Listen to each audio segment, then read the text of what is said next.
لوگ کہتے ہیں نا ترقی چاہیے، کامیابی چاہیے، برائٹ فیوچر چاہیے. خدا کی قسم جس کے ماں باپ اس سے راضی ہیں نا، جس کے ساتھ ماں باپ کی دعائیں ہیں، اس کو پھر ترقی سے کوئی نہیں روک سکتا. اس کے بیڑے پار ہی ہونے ہیں.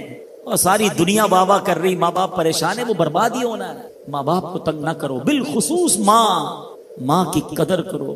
ماں کا کوئی نیبل بدل نہیں. اور یہ دعا دے دے تو بندہ کدھر پہنچ جاتا ہے. اچھا پھر آج کل ایک اور ٹرینڈ چلا ہے، کسی بھی طرح کا زندگی میں مقام بڑھ گیا نا، مشہور ہو گیا، اب وہ ماں باپ پر بھی روب جما رہا ہوتا ہے. پتہ نہیں میں کتنا بڑا آدمی ہو گیا ہوں، اب میں آپ کی خدمت کہاں سے کروں گا بھائی، ٹائم ہی کہاں ہے میرے پاس. ان کو کبھی یہ روب مت جمانا. ارے آج اگر کچھ بن بھی گئے ہو نا، یہ انہی کی دعائیں تھیں، اور ان کو کہہ رہے ہو بڑا آدمی ہو گیا ہو. حضرت موسیٰ کلیم اللہ علی نبینا علیہ الصلوۃ والسلام، کتنا بڑا مرتبہ ہے. اور آپ نے ایک بار اللہ کریم کی بارگاہ میں عرض کیا، مولا مجھے جنت میں اپنا پڑوسی دیکھنا ہے.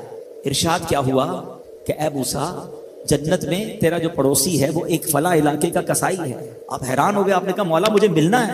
ایڈریس بتایا گیا، آپ چلے گئے وہاں پر. ایک نوجوان نے دروازہ کھولا، آپ اندر گئے. گھر میں گئے تو دو بوڑھے ماں باپ، بوڑھی شخصیات تھی. انہوں نے حضرت موسیٰ کو دیکھا، آپ کی رسالت کی گواہی دی، اور دونوں دنیا سے چلے گئے. وہ نوجوان کسی کام سے گیا، جب واپس آیا اپنے دونوں والدین کو دیکھا کہ دونوں کا انتقال ہو گیا ہے. تو کہا ہو نہ ہو آپ حضرت موسیٰ علیہ الصلوۃ والسلام. حضرت موسیٰ نے کہا میں نے تو نہیں بتایا کہ میں کون ہوں، تمہیں کیسے پتا چلا؟ کہ میرے ماں باپ روزانہ دعا کرتے تھے کہ یا اللہ اس وقت تک موت نہ دینا جب تک حضرت موسیٰ کا دیدار نہ کر لیں. آپ ہمارے گھر آئے ہیں، آپ کو انہوں نے دیکھا ہے، یہ چلے گئے دنیا سے، آپ ہی حضرت موسیٰ ہیں. حضرت موسیٰ نے فرمایا بتاؤ کچھ اور بھی دعا کرتے تھے؟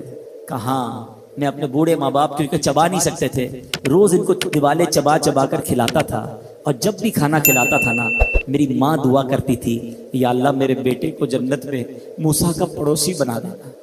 حضرت موسیٰ کہتے بیٹا تیری ماں کی دعا قبول ہو گئی ہے، تو ہی جنت میں میرا پڑوسی ہے. یہ ہے ماں کی دعا، اور یہ وہ دعا ہے جو بن مانگے مل رہی ہے، جو ماں کے دل سے نکل رہی ہے. آؤ میں بتاؤں کچھ بڑے آدمی، واقعی جس کو کہتے ہیں بڑا آدمی کون ہوتا ہے. امام اعظم ابو حنیفہ رضی اللہ تعالیٰ سے بڑا تو کوئی نہیں نا، کتنے بڑے وقت کے امام ہیں. مگر آپ کی والدہ ایک مسجد کے امام صاحب سے انسپائر تھی، مقرر تھے، وہ اچھے بیان کرتے تھے. تو آپ کو وہ کہتی کہ جاؤ وہ امام صاحب سے مسئلہ پوچھ کے آؤ.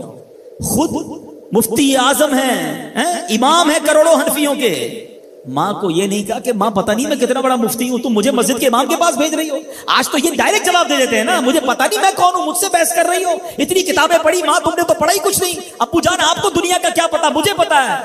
سنو امام اعظم، یہ ایسے نہیں بنتے بڑے لوگ. ماں کو کہتے ٹھیک ہے ماں، مسجد کے امام کے پاس جاتے، اس مقرر کے پاس جاتے.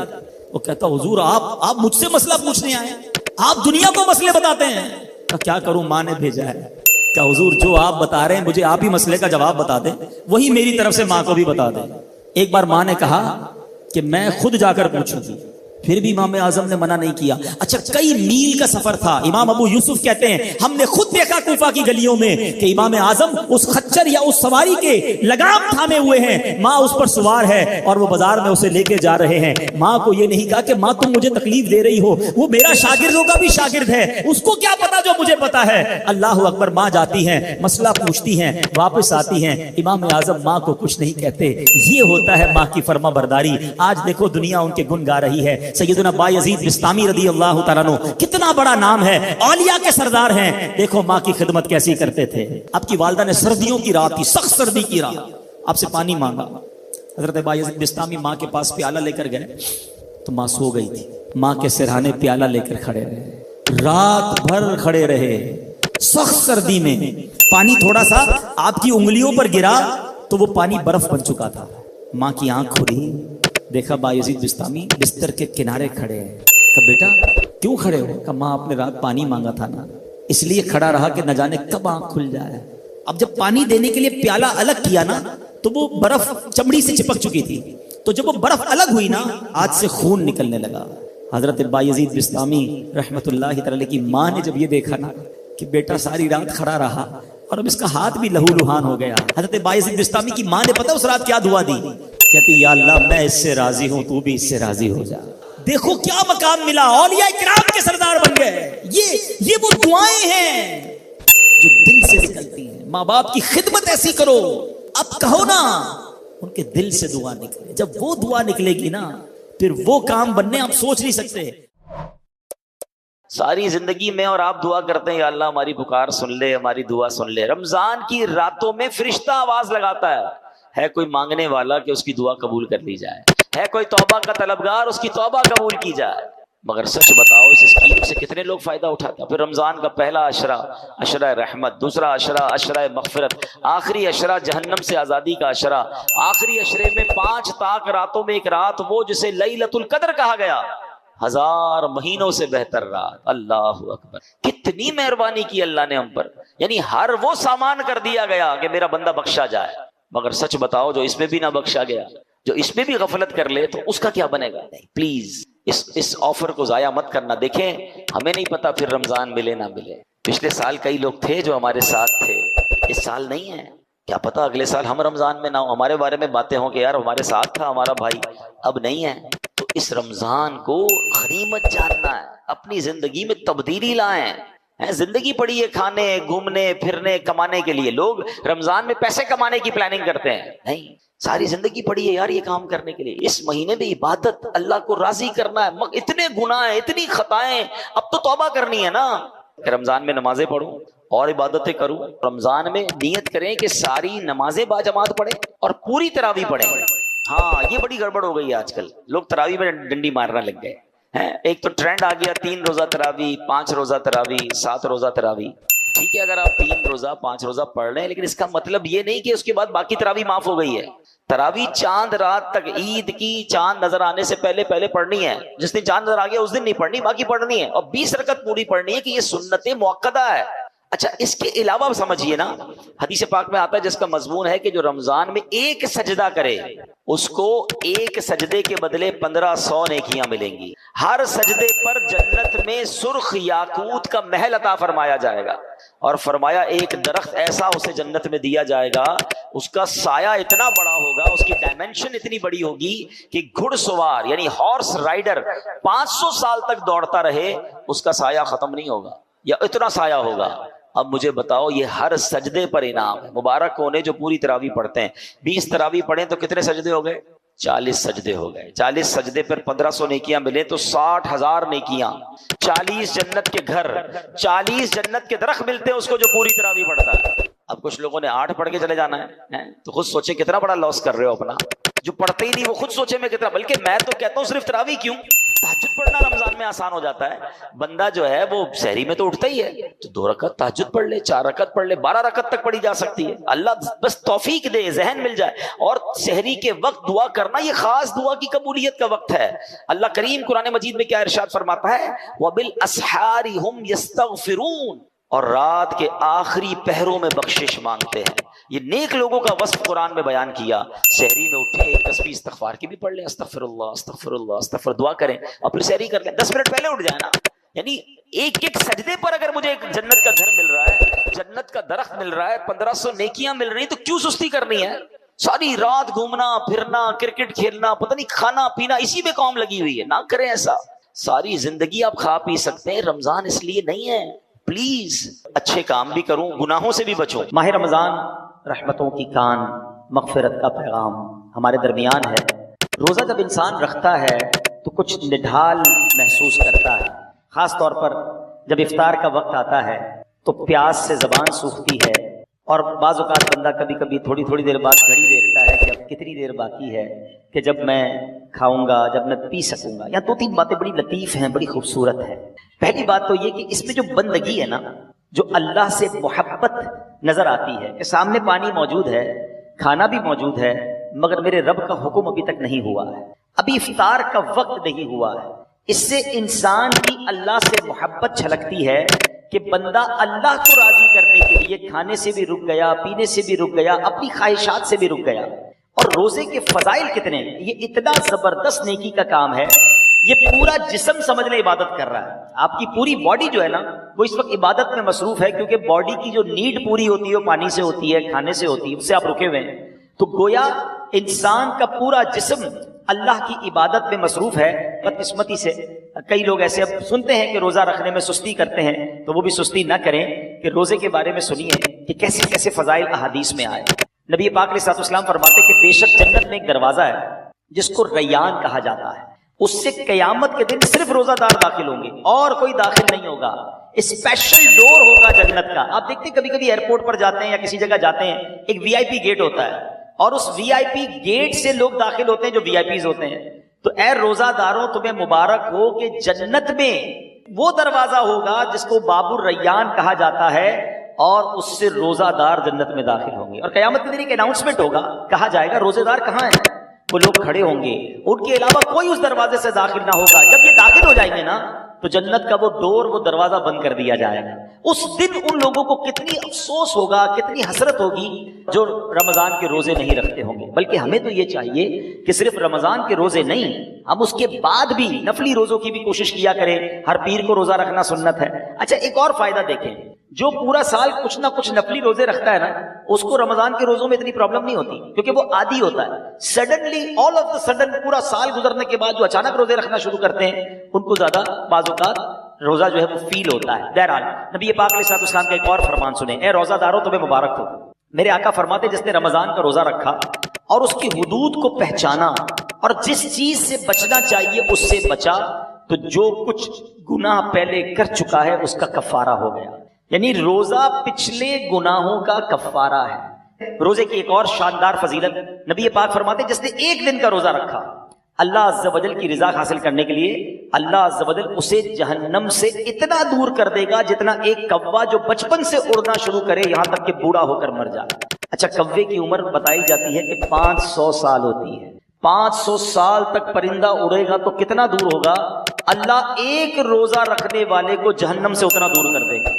مبارک ہو ان کو جو پورا مہینہ روزہ رکھتے ہیں اور ماشاءاللہ نفلی روزے بھی رکھتے ہیں.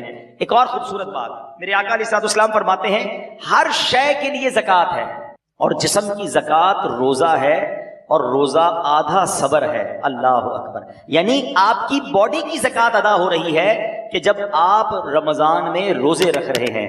ماشاءاللہ. تو ہمیں روزے کی پابندی کرنی چاہیے.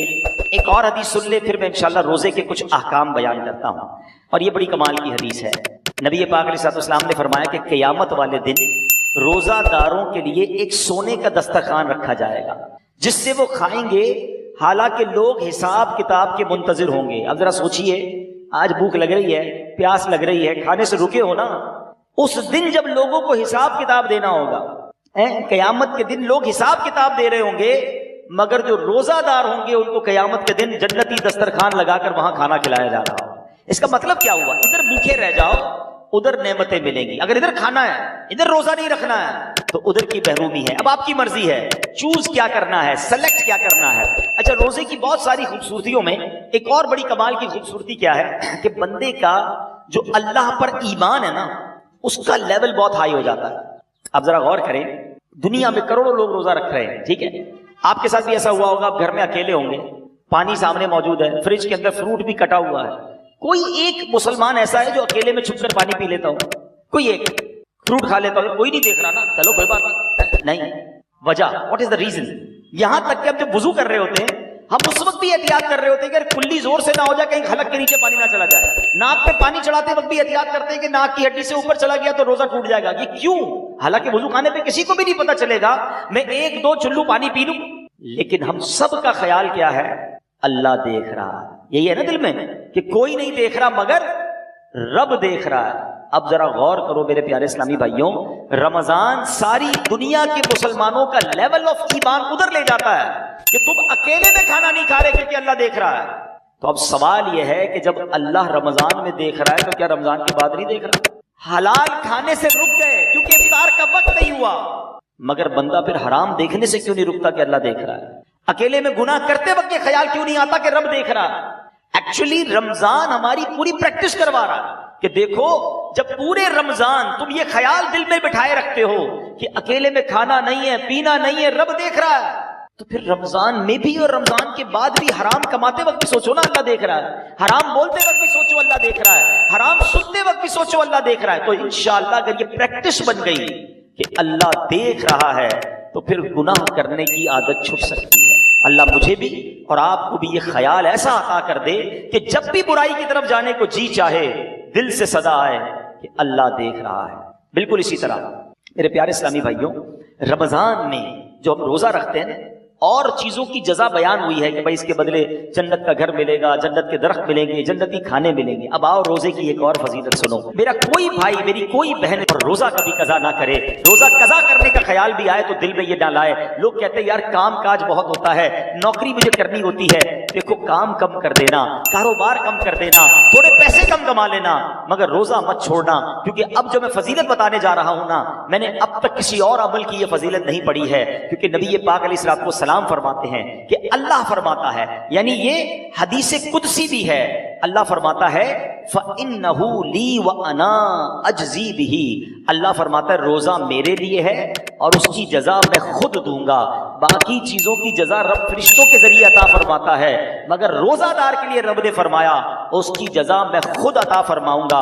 بلکہ علماء اس کو ایک اور انداز سے بھی پڑھتے ہیں، انا اجزا بہی، اس کے معنی یہ ہو گئے کہ روزہ میرے لیے ہے اور اس کی جزا میں خود ہوں، یعنی رب فرما رہا میں اس کا ہو جاتا ہوں۔ تو اے روزہ دارو، جس کا رب ہو جائے تو اس کے کام کیوں نہ بن جائیں، اس کی مشکلیں آسان کیوں نہ ہو جائیں۔ اور ایک اور میں شریعت کی لاجک بتا دیتا ہوں، بہت سارے کاموں میں نوجوان کہتے ہیں کہ جناب ادھر جو ہے بہت دل چاہتا ہے کہ بڑے بڑے میرے گھر ہوں، بڑی بڑی گاڑیاں ہوں، چاہے اس کے لیے حرام کمانا پڑے۔ دیکھو حرام کما کر اچھے گھروں کے لیے پیسے حرام مت کمانا، ادھر چھوٹے گھر میں صبر کر لو، اللہ نے تمہارے لیے جنتی گھر تیار کر رکھے ہیں۔ کچھ لوگ ادھر شراب پیتے ہیں، اللہ کو ناراض کرتے ہیں، دیکھو ادھر شراب نہ پینا، صبر کر لو، اللہ نے جنتیوں کے لیے جنتی شراب تیار کر رکھی ہے۔ مردوں کو زیور پہننے سے منع کیا کہ دیکھو یہاں زیور مت پہننا، سونا چاندی مرد کو پہننا الاؤ نہیں ہے، مگر جنت میں مردوں کو سونے کے زیورات عطا کیے جائیں گے۔ ادھر حرام عورتوں کی طرف، ناجائز عورتوں کے پاس جانا، جو حرام ہیں ان کے قریب مت جانا، جی تو چاہتا ہے، شیطان تو بلاتا ہے، مگر حرام کاری سے بچ جاؤ، اللہ نے جنت میں جنتیوں کے لیے حوریں تیار کر رکھی ہیں۔ اگر آپ اس لاجک سے دیکھیں نا، جس چیز سے شریعت نے ہمیں یہاں روکا ہے، جس کا دل بھی چاہتا ہے، شریعت نے یہاں سمجھا دیا کچھ سال رک جاؤ، جنت نہ ختم ہونے والی ہے، اللہ نے آلٹرنیٹ شاندار وہاں تیار کر رکھا ہے۔ یہاں بڑے گھر دیکھ کر اپنے گھر پہ مایوس نہ ہو جاؤ، صبر کی زندگی گزارو، اللہ نے بڑے بڑے محل جنتیوں کے لیے تیار کیے ہیں۔ تمہارے پاس اگر یہاں گاڑی نہیں ہے، مایوس نہ ہونا، حرام کی طرف مت جانا، جنتیوں کے لیے اللہ نے جنتی سواریاں تیار کی ہیں۔ یہاں اگر مہنگے اور اچھے کھانے نہیں کھا سکتے، پیسے تھوڑے ہیں، حرام کی طرف مت جانا، صبر کر لینا، اللہ نے جنتیوں کے لیے جنتی دسترخوان لگائے ہوئے ہیں، جنتی مشروب موجود ہیں۔ ارے انسان جو تمنا کرے گا اللہ اس قسم کا کھانا اس کے سامنے عطا فرما دے گا۔ تو جب وہ نعمتیں موجود ہیں تو کچھ صبر کے ساتھ، کچھ قناعت کے ساتھ، اللہ کی رضا کے ساتھ اور حلال روزی کے ساتھ زندگی گزار لیں،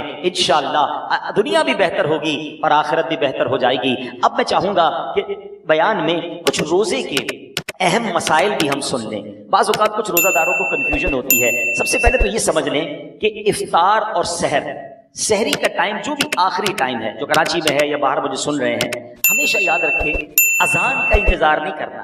اذان نماز کے لیے ہوتی ہے، سحری بند کرنے کے لیے نہیں ہوتی ہے، ٹھیک ہے نا؟ ہو سکتا ہے مؤذن صاحب 5 منٹ لیٹ ہو جائیں، کبھی ان کی جناب اچھا کچھ لوگ کہتے ہیں اذان ہوگی تو روزہ بند کریں گے، اور اگر آپ کے علاقے میں لائٹ ہی چلی گئی اور مائک ہی بند ہو گیا مسجد کا، پھر کیا کریں گے؟ روزہ بند نہیں کریں گے۔ تو اذان جو ہے وہ روزہ بند کرنے کے لیے، افطار کے لیے نہیں ہوتی، وہ نماز کے لیے ہوتی ہے۔ روزے کا تعلق ٹائمنگ سے ہے، وقت سحر یعنی فجر کا وقت شروع ہوا، جیسے ہی شروع ہوا اب آپ کھا پی نہیں سکتے، 1 سیکنڈ بھی آپ نے زیادہ کھا لیا تو اب پورا دن آپ بے شک بھوکے رہیں، روزہ نہیں ہوگا، آپ کا روزہ شروع ہی نہیں ہوا۔ تو بیسٹ طریقہ کیا ہے؟ اپنی گھڑی کا ٹائم سیٹ رکھیں۔ اب تو موبائل فون آ گئے ہیں، جو انٹرنیٹ والے موبائل ہوتے ہیں اس میں بھی موبائل ٹائم بڑا پرفیکٹ پتہ چل رہا ہوتا ہے۔ 5 منٹ پہلے، کوئی لازم تھوڑی ہے کہ آخری منٹ تک کھانا پینا ہے، 5 منٹ پہلے آپ کھانا پینا بند کر دیں، ٹوتھ پیسٹ وغیرہ کرنا ہے تو بھی کر لیں، اور اپنے تمام معاملات سے فارغ ہو جائیں، درود پاک پڑھیں، تاکہ آپ فرض روزہ ہے نا، اگلے 15 گھنٹے بھوکا رہنے کے لیے تیار ہیں تو 5 منٹ زیادہ بھوکا رہ جائے نا بھائی، 5 منٹ 10 منٹ پہلے فارغ ہو جائیں سحری سے۔ بالکل اسی طرح افطار میں بھی آپ نے کرنا یہ ہے کہ افطار میں آپ نے گھڑی دیکھ کر افطار کرنا ہے، ٹائم دیکھ کر افطار کرنا ہے، 1-8 منٹ اوپر ہو جائے خیر ہے، پہلے افطار نہ ہو جائے۔ بعض اوقات ہوتا ہے لوگوں کی گھڑی ٹائم پہ نہیں ہوتی، 5 منٹ پہلے افطار کر لیتے ہیں۔ آپ کو پتا ہونا چاہیے کہ ٹائم ہوا کہ نہیں۔ اور بالکل اسی طرح اذان مغرب کی نماز کے لیے ہوتی ہے، افطار کے لیے نہیں ہوتی۔ اس میں بعض اوقات 2 گڑبڑ ہو جاتی ہیں۔ ایک ہی ہو جاتی ہے کہ کبھی مؤذن صاحب سے بھی غلطی لگ سکتی ہے، جلدی اذان دے دی، آپ نے اذان سے ہی روزہ کھول لیا تو آپ کا روزہ چلا گیا۔ آپ ٹائم دیکھیں ٹائم ہوا ہے کہ نہیں۔ اور مؤذن صاحب خود اپنا افطار کرنے میں لگے ہوئے ہیں اور وہ 5 منٹ بعد اذان دے رہے ہیں اور آپ انتظار کر رہے ہیں اذان کا، تو یہ بھی درست نہیں، کیونکہ افطار کو تاخیر بھی نہیں کرنی چاہیے۔ تو پہلی بات تو یہ سمجھ لیں کہ ٹائم ٹیبل کے ساتھ روزہ ہے۔ یا ایک اور خوبصورت بات کہوں کہ لوگ آج کل بڑی مثالیں دیتے ہیں دوسرے ملکوں والوں کی، غیر مسلموں کی، یار وہاں بڑی ٹائم مینجمنٹ ہے جناب، بڑا ٹائم سے معاملات چلتے ہیں، ان کے جہاز بھی ٹائم پہ، ان کی ٹرینیں بھی ٹائم پہ، لوگ آتے بھی وقت پر ہیں۔ مجھے بتاؤ پوری دنیا میں ایک مذہب بتا دو کہ جو اتنا ٹائم مینجمنٹ کا درس دیتا ہو۔ ارے ہماری تو ساری عبادتیں ٹائم کے ساتھ ہیں، وقت سے 1 منٹ پہلے آپ کو سحری بند کرنی ہے تو روزہ ہوگا، وقت گزرنے کے بعد 1 منٹ اوپر چلا گیا روزہ ہی شروع نہیں ہوگا، افطار گھڑی کے مطابق کرنا ہے۔ بالکل ساری دنیا کے مسلمان ٹائم پہ افطار کرتے ہیں۔ ہماری ساری اذانیں، مسجد کا ٹائم ٹیبل دیکھیں، آپ کی ٹرین لیٹ ہو سکتی ہے، جہاز لیٹ ہو سکتا ہے، ہم نے دیکھا سردی ہو، گرمی ہو، بارش ہو، آندھی ہو، طوفان ہو، دنیا بھر کی مسجدوں میں وقت پہ اذان ہوتی ہے، وقت پہ جماعت ہوتی ہے، لاکھوں مسجدوں میں۔ کیسی شاندار ٹائم مینجمنٹ ہے، اسلام کی کتنی عبادتیں ٹائم کے ساتھ ہیں۔ ارے جناب ہم حج پہ جائیں تو کب عرفات میں رہنا ہے، کب عرفات سے نکلنا ہے، کب پہلے نہیں نکلنا ہے، کب مزدلفہ پہنچنا ہے، کب مینا پہنچنا ہے، کون سے دن طواف زیارت کے ہیں، each and everything going with time. اسلام جتنا ٹائم مینجمنٹ سکھاتا ہے نا، اتنا دنیا کا کوئی مذہب نہیں سکھاتا۔ ہاں یہ ضرور کہہ سکتے ہیں کہ ٹائم مینجمنٹ اسلام میں ضرور ہے، مسلمان اس سے سیکھتے نہیں ہیں، تو ہمیں دوسروں کی مثالیں دینے کی کیا ضرورت ہے؟ ہمارا دین ہمیں شاندار ٹائم مینجمنٹ سکھاتا ہے۔ اچھا انجیکشن، روزے میں اگر کسی کو خون دینا ہے، جب آپ خون دیں گے تو آپ کا وضو ٹوٹے گا، لیکن اگر آپ انجیکشن لگواتے ہیں اس سے روزہ نہیں ٹوٹے گا، ٹھیک ہے۔ کان میں اگر کوئی ڈراپ ڈالتا ہے، اگر اس کا کان کا پردہ پھٹا ہوا نہیں ہے تو بھی اس سے روزہ نہیں ٹوٹے گا۔ ہاں آنکھ میں اگر کوئی ڈراپ ڈالتا ہے تو اس سے علماء فرماتے ہیں روزہ ٹوٹ جائے گا۔ تو ہمیں روزے کے بارے میں یہ معلومات بھی ہونی چاہیے۔ بعض اوقات لوگ جو ہے احتیاط نہیں کرتے، اور وہ احتیاط نہ کرنے کی وجہ سے ان کا روزہ ٹوٹ جاتا ہے۔ جب یہ فرض ہے تو اس کے احکام سیکھنا بھی ضروری ہے، اس کی احتیاطیں سیکھنا بھی ضروری ہے۔ تو بہرحال میرے پیارے اسلامی بھائیوں، افطار کے وقت ایک اور کام کرنے والا ہے جو نارملی ہمارے یہاں نہیں ہوتا، کیونکہ روزانہ افطار کے وقت 10 لاکھ گناہ گار جہنم سے آزاد کیے جاتے ہیں روزانہ۔ یہ اتنا مبارک مہینہ ہے، اس میں روزانہ افطار کے وقت 10 لاکھ گناہ گار آزاد جہنم سے کیے جاتے ہیں۔ اور جب جمعرات کی رات آتی ہے اور جمعے کا دن آتا ہے تو فرمایا ہر لمحے 10 لاکھ گناہ گار جہنم سے آزاد کیے۔ اب آپ سوچیں کہ افطار کے وقت ہماری کیا کیفیت ہونی چاہیے۔ ہمارے گھروں میں تو ایک ہنگامہ مچا ہوتا ہے، شربت کدھر ہے تو پکوڑے کدھر ہے تو فلاں چیز نہیں آئی۔ ان آئٹموں کے چکر میں پڑنے کی بجائے افطار کے وقت اے کاش ہاتھ اٹھے ہوں، آنسو بہ رہے ہوں، اور یہ التجائیں ہوں کہ مولا آج بھی 10 لاکھ بخشے جائیں گے، آج بخشے جانے والوں میں ہمارا نام لکھ دے۔ تو جب اس کیفیت کے ساتھ آپ افطار کیا کریں گے تو انشاءاللہ کبھی نہ کبھی تو ہمارا بھی نمبر آ جائے گا۔ تو آج بھی مدنی چینل پر آپ دیکھیں کہ افطار کے وقت کیا منظر ہوتا ہے، آنسو ہوتے ہیں، دعائیں ہوتی ہیں، التجائیں ہوتی ہیں۔ میں تو دنیا بھر کے ویورز سے کہوں گا کہ جب بھی افطار کا وقت آئے آپ مدنی چینل کے ساتھ، اپنے گھر والوں کے ساتھ امیر اہل سنت کی ان عظیم دعاؤں میں شامل ہو جائیں۔